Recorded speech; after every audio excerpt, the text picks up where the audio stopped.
हमला बोला है। 2 साल का सबसे बड़ा ये अटैक माना जा रहा है।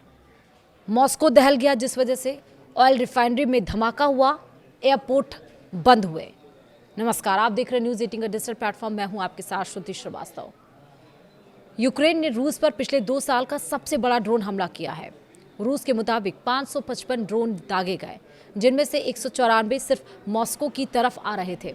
हमले में मॉस्को की बड़ी ऑयल रिफाइनरी, एक ऑयल डिपो और कई इमारतों को नुकसान पहुंचा।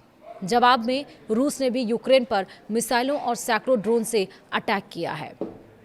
एक तरफ जहां इजराइल, अमेरिका और ईरान का युद्ध छिड़ा हुआ था, तो वहीं एक बार चर्चा फिर से रूस यूक्रेन की शुरू हो गई है। जी हां, रूस यूक्रेन युद्ध में अब ड्रोन एक बार फिर सबसे बड़ा हथियार बनते जा रहा है। गुरुवार को यानी कि 18 जून को यूक्रेन ने मॉस्को पर ऐसा हमला किया जिसे रूस ने पिछले 2 सालों का सबसे बड़ा ड्रोन अटैक बताया। रूस के रक्षा मंत्रालय के मुताबिक पूरे देश में 555 यूक्रेनी ड्रोन मार गिराए गए, जबकि इनमें से 194 ड्रोन सिर्फ राजधानी मॉस्को की तरफ बढ़ रहे थे। हमले के बाद कई जगह आग लग गई, ऑयल रिफाइनरी में धमाके हुए और मॉस्को के सभी बड़े एयरपोर्ट कुछ समय के लिए बंद करने पड़े। CNN की रिपोर्ट के मुताबिक यूक्रेन के निशाने पर इस बार फिर मॉस्को के दक्षिण पूर्व इलाके कपोतन्या की ऑयल रिफाइनरी रही। यही रिफाइनरी 2 दिन पहले भी हमले का शिकार हुई थी। सोशल मीडिया पर सामने आए वीडियो में रिफाइनरी से काला धुआं उठता दिखाई भी दिया। एक दूसरे वीडियो में जोरदार धमाके के बाद बड़ी फ्यूल टैंक की छत हवा में उड़ती हुई नजर आई। और इसके अलावा रूस के रोस्तोव इलाके में स्थित एक ऑयल डिपो पर भी हमला हुआ। हमले के दौरान मॉस्को के सादोवोद ट्रेड सेंटर के पास भी धुएं का बड़ा गुब्बार देखा गया। रूसी समाचार एजेंसी टास के मुताबिक गिरते मलबे से राजधानी में एक अपार्टमेंट बिल्डिंग और एक जिम को भी नुकसान पहुंचा।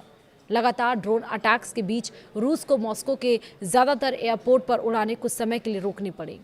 यूक्रेन के राष्ट्रपति जेलेंस्की ने इस हमले को पूरी तरह से जायज़ बताया।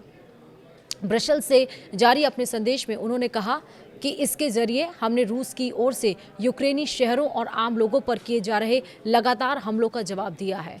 यूक्रेन के हमले के कुछ घंटे बाद रूस ने भी जवाबी कार्रवाई की।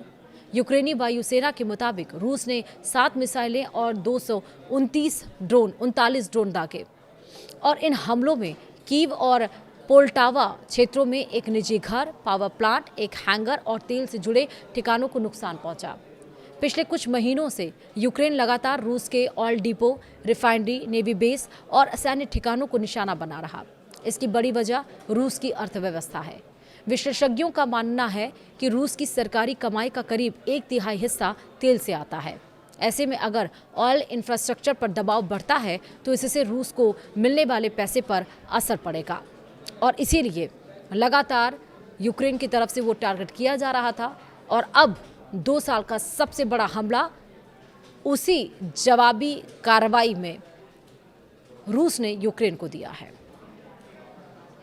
यानी कि अभी ये एक युद्ध खत्म नहीं हो रहा है कि दूसरा जो पहले से छिड़ा हुआ है युद्ध अब फिर से उसकी जो चर्चाएं हैं वो तेज़ होने लगी हैं। वीडियो में इतना ही। नमस्कार।